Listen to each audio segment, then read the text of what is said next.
The art of fencing is still captivating.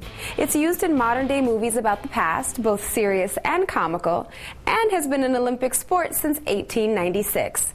But it can also be an invigorating workout, as Yesenia de Avila found out. Here at Brooklyn Fencing Center, concentration, agility, and precision are just some of the traits of these modern-day warriors.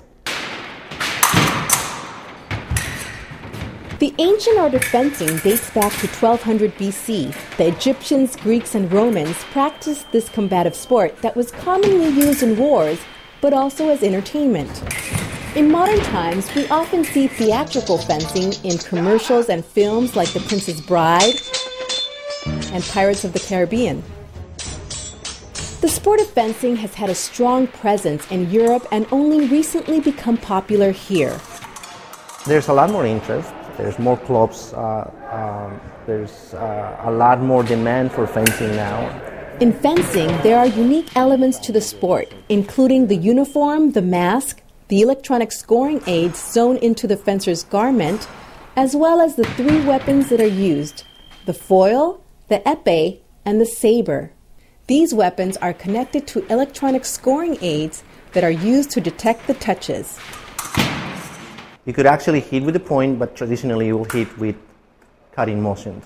Fencing, although an ancient sport, has become modernized in its equipment and more accessible to the average person. I'm really happy because the numbers have grown to maybe 10 times when I started, which is nice because it's a beautiful sport. A beautiful, elegant, and combative sport, and one that prides itself in honor and tradition. Ready? Fence. Rolando, the head coach at Brooklyn Fencing, infuses that sense of pride as he himself has competed at a national level and represented both his home country of Bolivia as well as the U.S. What we do here is we make sure we teach them that the saluting and the shaking of the hands and the respect is a must. It's part of the sport and it's something that should not die. Along with the tradition, fencing requires mental focus and skill. The best in the world aren't the tallest or even the strongest or the fastest. It's the smartest fencers that are really the top. It seems funny to say you can only run up and down this 40-foot strip, but it's plenty of space to work up a sweat, and it's great exercise, and it's great for your mind. You can never solve the same problem the same way.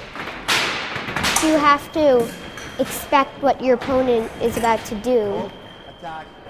Not like chess where you actually take turns and you can think about it.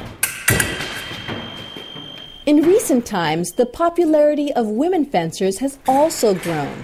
I've seen an influx of girls coming in. I think it's tripled its numbers in the past 5 years. I myself wanted to get in on the action. Perfect. I was certainly challenged mentally and physically. I sense that this group, ranging from male, young, female, and fierce, have high aspirations within the sport. I'd like to compete nationally and represent the U.S. I know that's a really big goal, but that's what I would really want to do. And these fencers also want to extend the invitation to others.